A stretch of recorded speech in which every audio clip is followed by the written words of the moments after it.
Sejatinya saya tidak heran jika ada komentator-komentator yang sangat kasar, memaki-maki atau mencaci atau apa, di mana omongan-omongannya itu memang tidak berlandaskan ilmu, karena mungkin mereka tersinggung atau tidak setuju dengan orang-orang yang saya kritik, karena mungkin bagi mereka itu yang benar, saya yang salah, tapi mau nimpali dengan ilmu nggak mampu, akhirnya memaki-maki.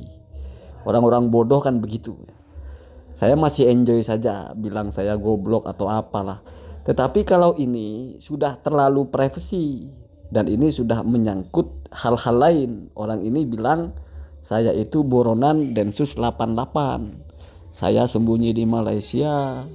Terus saya suku Madura. Ini sudah menyangkut banyak hal. Saya biarkan saja dulu sambil saya cari tahu orang ini siapa. Bukan susah sekarang itu, kamu buat 1.000 akun, bukan susah kita melacak. Ya sambil saya nikmati saja. Sekuat apa orang ini terus seperti ini. Kita lihat saja. Teruskan Anda berbuat seperti itu.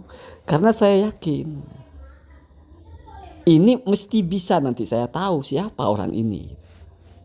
Karena dia itu di semua konten saya komentarnya seperti ini. Dan dia pakai foto saya itu. Mungkin dia cari-cari saya di mana itu, sampai ke foto itu tidak pernah saya taruh di YouTube kalau nggak salah. Saya pernah punya medsos, saya pakai foto ini. Orang ini bisa tahu. Nah, saya penasaran juga orang ini apa gitu. Kalau saya lihat kontennya Gus Afandi, ada orang mendoakan semoga dapat hidayah atau semoga segera wafat, ya saya, ya Gus Afandi, ya Gus Sani Uye, Gus Izus Romli dan sebagainya. Itu bagi saya masih hal-hal yang biasa lah. Masih bisa saya terima, ya namanya orang bodoh mau membantah tidak mampu, akhirnya ya begitu. Karena kalau orang pintar, orang berilmu itu bantahannya itu mesti ilmiah. Ya, mesti ilmiah. Kalaupun mau mencaci maki, mesti ada di situ bantahan ilmunya. Ya caci maki itu mungkin bumbunya saja. Mempertegas bahasa. Li tasdidi at-takhdir ya, untuk memberikan peringatan yang keras ya. Tetapi mesti ada di situ point of view-nya yang berbuah ilmu. Ada informasi yang ingin ditunjukkan secara ilmiah. Bukan tiba-tiba seradak seruduk maki-maki. Tetapi masih saya maklumi sekali lagi. Tapi kalau untuk orang seperti ini, saya tidak yakin ini satu orang atau bagaimana. Ini banyak namanya. Kalimatnya sama, banyak nama. Ada yang pakai nama Sani Uyi, bahkan ada yang pakai nama, ada yang nama saya mungkin ya. Ada yang pakai nama yang sebelumnya sudah pernah saya sebutkan. Ini membuat saya menarik gitu. Orang seperti ini perlu kita sikapi berbeda. Ini harus kita sikapi lebih serius ya. Bukan lagi kita ajak live di konten, karena tidak mungkin orang seperti ini akan tampil. Setelah saya ajak adakan tantangan live, ganti nama.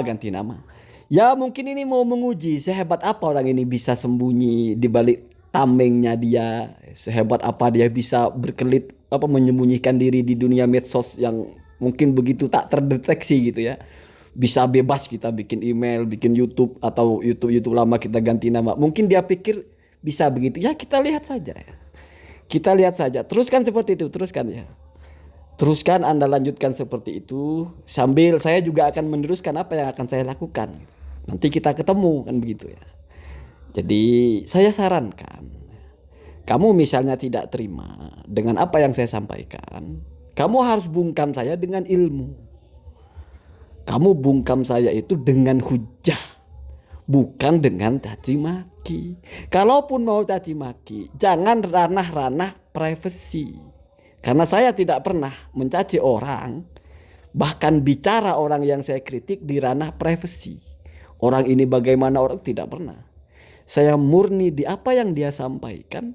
Karena itu standar orang berpikir faham. Apa yang mau kita bicarakan, apa yang mau kita tanggapi, apa yang mau kita sampaikan, apa yang mau kita komentari, apa yang mau kita bantahkan, apa landasan kita membantahnya. Bukan membabi budak seradak seruduk. Saya tidak pernah temukan YouTuber aswaja kawan-kawan saya yang bicara orang itu isinya tuduhan. Hatta tuduhan yang mungkin populer, itu Syiah lah, itu antek Yahudi lah, tidak pernah. Saya tidak pernah bilang Ustadz Wahabi ini antek-antek Yahudi, tidak pernah. Saya tidak mau tahu juga mereka antek siapa. Saya juga tidak pernah bilang mereka dibayar oleh kerajaan Arab Saudi, tidak pernah. Tidak penting bagi saya itu. Karena saya itu tidak hobi bicara asumsi, Tidak hobi bicara opini pribadi. Saya hobinya itu bicara apa yang ada landasannya dan kita bisa telaah bersama-sama. Kalau kamu mengikuti konten saya, ya mungkin ada satu dua yang saya iseng sekali bicara opini. Tetapi mayoritas konten saya itu pun ingat kalau opini saya tidak bicara opini tentang asumsi seseorang itu bagaimana, enggak ya. Tetapi maksud saya opini itu sepanjang saya ngomong itu saya menyampaikan apa yang saya sampaikan saja, tidak saya bacakan kitabnya dan sebagainya. Tetapi kebanyakan konten saya itu saya bacakan mana sumbernya. Artinya saya hargai kalian itu sebagai orang-orang yang tidak bodoh yang gampang dicekoki, bukan. Tapi saya ajak kalian itu menjadi orang-orang yang terhormat. Kita yang tawarkan. Ini menunya begini, ini dibuat dari ini. Bukan tiba-tiba saya suruh nganga, buka mulut semua. Ini ada kue, saya lemparkan. Kalian tidak tahu kuenya dibuat dari apa. Enggak begitu. Itu melecehkan manusia kalau menurut saya. Menganggap semua orang itu dungu, bodoh. Hanya dia yang pintar, hanya dia yang bisa menguasai sesuatu. Sementara orang lain bodoh semua sehingga dia ngomong apa orang lain bisa terima. Saya enggak begitu. Setiap saya mau buat konten, pertanyaan pertama adalah apa landasan dari konten saya? Apa pijakan ilmiahnya? Terkadang saya bacakan secara tertib, terkadang tidak. Makanya selalu saya bilang kalau kamu tidak terima dengan poin-poin dalam konten saya, kita live. Kita diskusi. Tapi tentu ajakan seperti ini tidak cocok untuk orang-orang seperti ini. Kenapa? Karena dia sudah memilih cara untuk menyampaikan ketidaksetujuannya dengan cara seperti itu. Ya bagus sih. Semua orang itu boleh punya pilihan apapun. Tetapi ingat, semua orang harus tanggung jawab dengan pilihannya. Itu kata kunci. Kamu boleh bersikap apapun selama kamu tidak lupa satu hal. Bahwa apa yang kamu lakukan, itu kamu akan terima.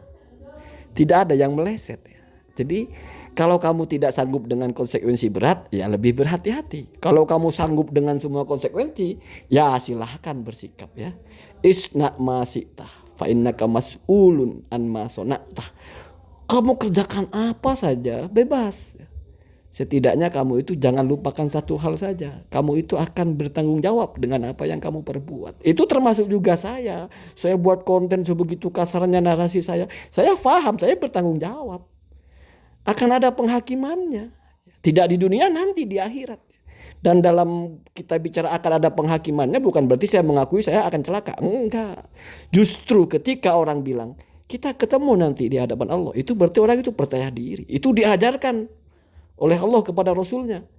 Ketika Allah mengajarkan kepada Nabi Muhammad, katakan kepada mereka, wallahu yahkumu bainana yaumal qiyamah.